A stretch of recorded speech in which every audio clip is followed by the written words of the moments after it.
Bonjour, bienvenue, je suis très ravi de vous revoir encore une fois aujourd'hui. La vidéo d'aujourd'hui est un peu particulière parce que je vais parler de mon expérience, de la manière dont je me suis converti vers le Seigneur.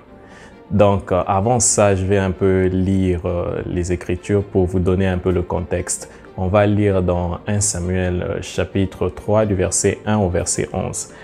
Et la Bible nous dit ceci. Le petit Samuel servait le Seigneur en présence d'Élie. La parole du Seigneur était rare en ce jour-là.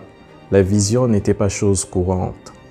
Ce jour-là, Élie était couché à sa place habituelle. Ses yeux commençaient à faiblir et il ne pouvait plus voir. La lampe de Dieu n'était pas encore éteinte et Samuel était couché dans le temple du Seigneur où se trouvait l'arche de Dieu. Le Seigneur appela Samuel. Il répondit, « Me voici ». Il se rendit en courant près d'Élie et lui dit, « Me voici puisque tu m'as appelé. » Celui-ci répondit, « Je ne t'ai pas appelé, retourne te coucher. » Il alla se coucher. Le Seigneur appela Samuel encore une fois. Samuel se leva, alla trouver Élie et lui dit, « Me voici puisque tu m'as appelé. » Il répondit, « Je ne t'ai pas appelé mon fils, retourne te coucher. » Samuel ne connaissait pas encore le Seigneur, la parole du Seigneur ne s'était pas encore révélée à lui. Le Seigneur appela encore Samuel pour la troisième fois. Il se leva et alla trouver Élie et il lui dit, « Me voici puisque tu m'as appelé. » Élie comprit alors que le Seigneur appelait l'enfant. Élie dit à Samuel, « Retourne te coucher, et s'il t'appelle, tu lui diras, « Parle Seigneur, ton serviteur écoute. » Et Samuel alla se coucher à sa place habituelle. Le Seigneur vint et se tint présent. Il appela comme les autres fois, « Samuel, Samuel. » Samuel dit, « Parle, ton serviteur écoute. » Le Seigneur dit à Samuel, « Voici que je vais accomplir une chose en Israël, à faire tinter les oreilles de quiconque en entendra parler. » Voilà. Pourquoi j'ai lu plutôt ce passage? C'est justement parce qu'il y a un peu de corrélation avec mon histoire personnelle. Donc, pour vous expliquer, j'ai fait mes études de médecine en Algérie et pendant que j'étais étudiant là-bas, bien que je me considérais chrétien, mais je n'étais pas né de nouveau et je ne connaissais pas encore le Seigneur à une dimension assez personnelle. Donc, j'étais en train de vivre chez une dame, une amie de la famille, et la chose qui était étrange pendant que je vivais là, c'est que chaque matin, aux alentours de 4 h ou 5 h, j'entendais quelqu'un m'appeler. Et à l'époque, je pensais que c'était elle qui m'appelait parce qu'elle avait l'habitude, si par exemple elle est au rez-de-chaussée et que moi je suis à l'étage, elle va simplement crier mon nom et comme ça j'entends et je descends pour savoir ce qu'elle voulait que je fasse pour elle. Mais ces appels venaient toujours aux environs de 4 h ou 5 h du matin et j'entendais quelqu'un m'appeler « Karl, Karl ». Je pensais, dans mon subconscient, je pensais que c'était elle qui m'appelait. Donc, quand je me réveillais, parfois je descendais dans le niveau inférieur, là où se trouvait sa chambre, pour lui poser la question, est-ce que tu m'as appelé? Elle me dira que non. Je remonte dans ma chambre et le premier jour est passé. Le deuxième jour, la même chose. Karl, Karl. Je descends pour voir si c'est elle qui m'a appelé. Rien ne sait pas. Elle me dit, non, ce n'est pas moi, je ne t'ai pas appelé. C'est très tôt. Pourquoi je vais t'appeler aussi tôt le matin? Je n'ai rien à te demander comme service maintenant. Tu peux aller dans ta chambre. Donc, je rentre.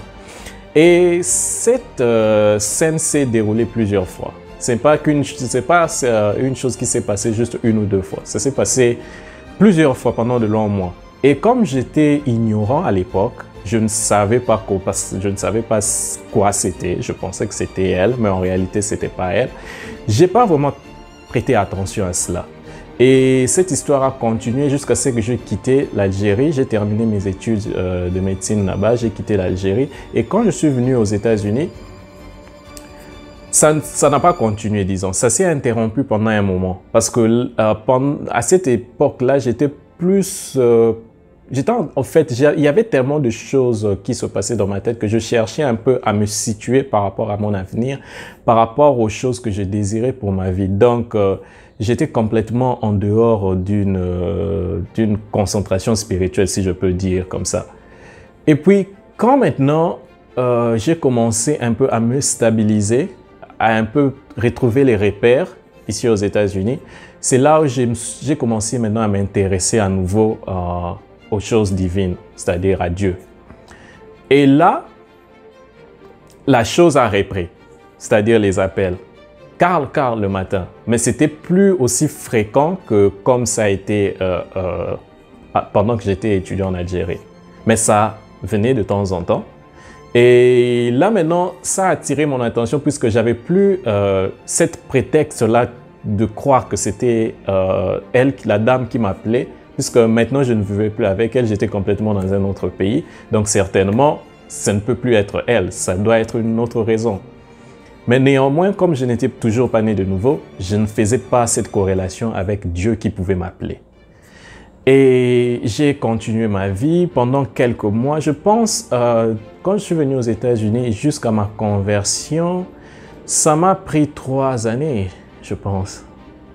2 ans et demi. 2 ans et demi, c'est 2015, 2017.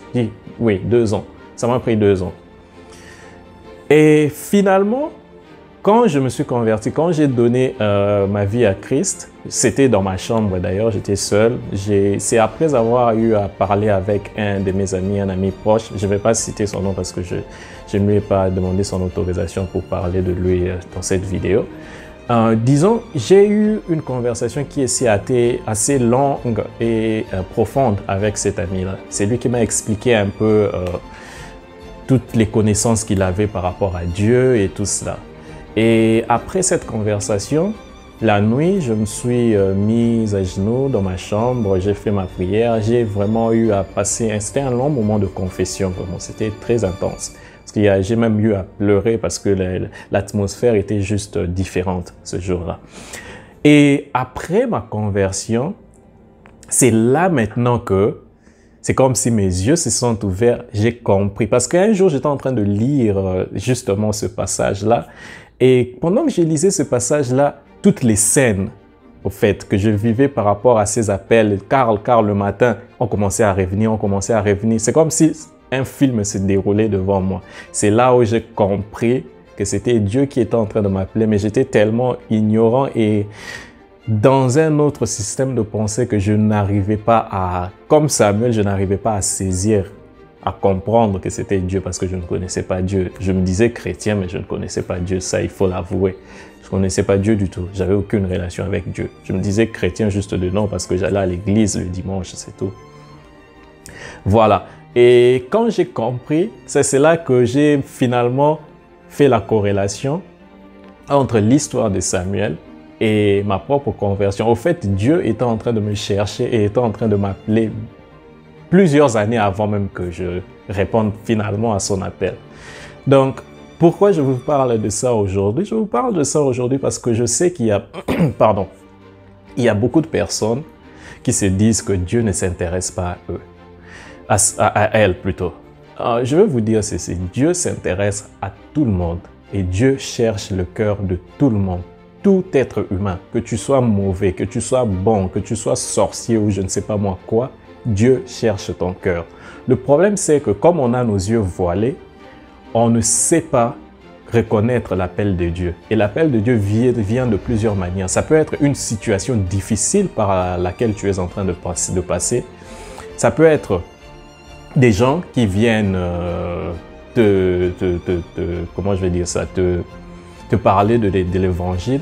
Ou bien ça peut être simplement des appels, comme dans mon cas, des appels de Dieu qui te parlent directement, ou alors des convictions du Saint-Esprit qui te viennent comme ça, mais comme on n'est pas à cet état-là, on n'est pas encore en connexion avec Dieu, on n'arrive pas toujours à discerner ce genre de choses. C'est pourquoi c'est très important, même si tu n'es pas né de nouveau, même si tu... Comment je vais dire ça? C'est très important d'avoir des personnes qui connaissent Dieu dans ton entourage, dans ton environnement. C'est un plus. Parce que ces personnes-là peuvent t'aider à détecter, à discerner ces situations quand cela arrive. Et pour les personnes qui ont des situations difficiles ou qui ne savent pas comment certaines choses leur arrivent et que des personnes qui ne sont pas encore nées de nouveau, moi je vous conseillerais de vraiment aller consulter les personnes qui sont beaucoup plus, comment je vais dire, beaucoup plus en relation avec le Seigneur. Des chrétiens nés de nouveau qui connaissent cette relation avec le Seigneur et parler avec ces genres de personnes. Posez-leur des questions. Et je suis certain, ils vont vous aider à déceler certaines choses, à vous aider à comprendre la raison de certains problèmes. Parce que l'appel de Dieu ne vient pas toujours de la manière dont on suppose. Ça vient toujours de manière assez cachée. C'est à l'homme maintenant de discerner. Voilà un peu l'histoire de la manière dont Dieu m'a appelé. C'était juste ce sujet dont je tenais à vous parler aujourd'hui. Et la prochaine fois, je ne sais pas comment le Saint-Esprit va m'orienter, mais je pourrai après parler de la manière dont je me suis converti. Et je vous dis à bientôt. Merci pour votre attention et surtout n'oubliez pas de partager la vidéo, de les envoyer chez vos amis que vous savez qui ne sont pas encore nés de nouveau. Et je pense que cela va beaucoup les aider. Que Dieu vous bénisse et je vous donne rendez-vous pour la prochaine fois. Au revoir.